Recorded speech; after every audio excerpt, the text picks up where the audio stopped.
সবচেয়ে গুরুত্বপূর্ণ মামলা এই ত্রয়োদশ সংশোধনী, যে মামলাটি আমি আগেও বলেছি যে বাংলাদেশের সুপ্রিম কোর্টের উভয় বিভাগের 21 জন বিচারপতি শুনেছেন এবং বাংলাদেশের মাননীয় প্রধান বিচারপতি ডক্টর সৈয়দ রেফাত আহমেদ আজকে আমাদের সমাপনী বক্তব্যের পরে আগামী 20 নভেম্বর 2025 এই মামলা রায়ের জন্য তারিখ ঘোষণা করেছেন।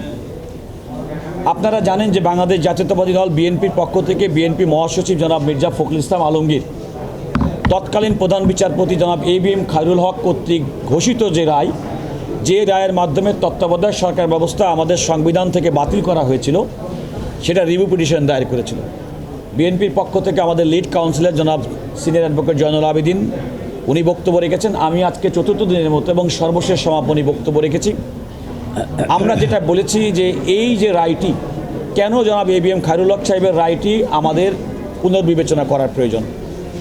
উনি এই রায়টি প্রদান করার ক্ষেত্রে আমাদের বিচার বিভাগের একজন বিচারক তার যে সীমারেখা আমি বক্তব্য বলেছি তিনি সেই সীমারেখা অতিক্রম করেছেন, যেটা আমরা ইংরেজিতে বলেছি জুডিশিয়াল ওভাররিচ। অর্থাৎ পার্লামেন্ট একটা আইন করেছেন, ওনার রায়ের মধ্যে উল্লেখ করা আছে ত্রয়োদশ সংশোধনী যে রায়টি করা হয়েছে পার্লামেন্ট বৈধভাবে পার্লামেন্ট সেটি পাশ করেছেন, বাট যে ব্যক্তিদেরকে দিয়ে অন্তর্বর্তীকালীন তত্ত্বাবধায়ক সরকার ব্যবস্থা গ্রহণ করা হয়েছে তারা অনির্বাচিত, জনগণের সঙ্গে কোনো সম্পর্ক থাকে না এবং তাদেরকে একটা গোষ্ঠীতন্ত্র হিসেবে উল্লেখ করা হয়েছে। আমরা বলেছি এটি হচ্ছে একান্তভাবে তার নিজের অভিমত। দ্বিতীয়ত হচ্ছে এই নির্দলীয় তত্ত্বাবধায়ক সরকার ব্যবস্থা যেটা সংবিধানে সন্নিবেশিত করা হয়েছিল, যার মাধ্যমে বাংলাদেশের মানুষ 1996 সালে এবং 2001 সালে ভোট দিতে পেরেছে এবং অনেক বিতর্ক সত্ত্বেও 2008 সালের নির্বাচনও মোটামুটি গ্রহণযোগ্য হয়েছে। সেই নির্বাচনে জনগণ ভোট দেওয়ার সুযোগ পেলেও তিনি আলটিমেটলি জনগণকে প্রতিপক্ষ করে এই রায়টি প্রদান করেছেন। অর্থাৎ জনগণ যে সংশোধনীর সুবিধাভোগী তিনি সেই জনগণকে অভিযুক্ত করেছেন, এরকম একটি আর্গুমেন্ট আজকে আমি আদালতের সামনে তুলেছি। আরেকটি কথা বলেছি, তিনি কোনো একদিন চা খাওয়ার সময় কি ঘটনা ঘটেছে উল্লেখ করেছেন। তিনি আমাদের সুপ্রিম কোর্ট আইনজীবী সমিতির সদস্যদের মধ্যে রাজনৈতিক কারণে বিভাজন সেটি তার এই রায় প্রদানের ক্ষেত্রে উল্লেখ করেছেন, কারণ উল্লেখ করেছেন।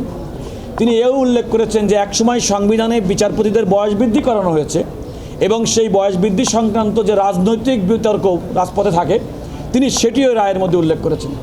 এর মাধ্যমে আমি আদালতকে বোঝানোর চেষ্টা করেছি তিনি একজন বিচারপতি হিসেবে তিনি বিশ্লেষণ করবেন আইনগতভাবে সেটি বৈধ হয়েছে কি না। এই বৈধ ত্রয়োদশ সংশোধনীকে অবৈধ করতে গিয়ে তিনি তার ব্যক্তিগত অভিজ্ঞতা রাজনৈতিক কিছু বিষয় সামনে এনেছেন যেটি বিচারক এবং বিচারিক প্রক্রিয়ার সঙ্গে যায় না। সে কারণে এই রায়টি আমরা পূর্ণাঙ্গভাবে বাতিল চেয়েছি এবং আমরা বলেছি যে 7 জন বিচারপতি, যার মধ্যে 4 জন তত্ত্বাবধায়ক সরকার ব্যবস্থা বাতিলের পক্ষে ছিলেন, 3 জন ছিলেন রাখার পক্ষে।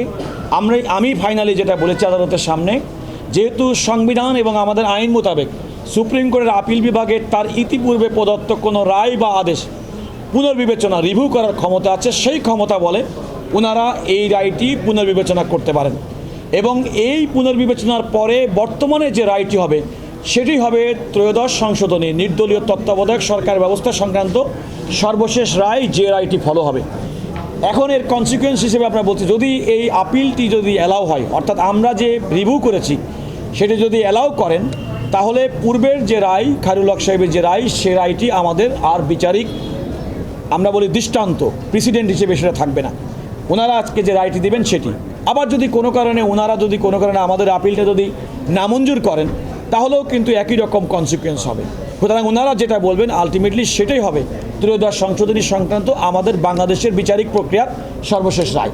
আমি বিএনপির পক্ষ থেকে এই রায়টি বিচারপতি এবিএম খায়রুল হকের রায়টি পূর্ণাঙ্গভাবে রিভিউ করার জন্য আবেদন করেছি এবং ইতিপূর্বে আমাদের সিনিয়র যেটা বলেছেন আমরাও বলেছি যে যেহেতু বর্তমানে অন্তর্বর্তীকালীন সরকার আছে সুতরাং এই রিভিউ অ্যালাউ হলে নির্দলীয় তত্ত্বাবধায়ক সরকার ব্যবস্থা সংবিধানে ফিরে এলেও আলটিমেটলি সেটির অধীনে পরবর্তী নির্বাচন অর্থাৎ 2026 সালের ফেব্রুয়ারিতে অনুষ্ঠিতব্য নির্বাচনের পরে নির্বাচন থেকে এই সংশোধনীটি কার্যকর হবে এমন একটা বক্তব্য আমরা আদালতের সামনে উপস্থাপন করেছি।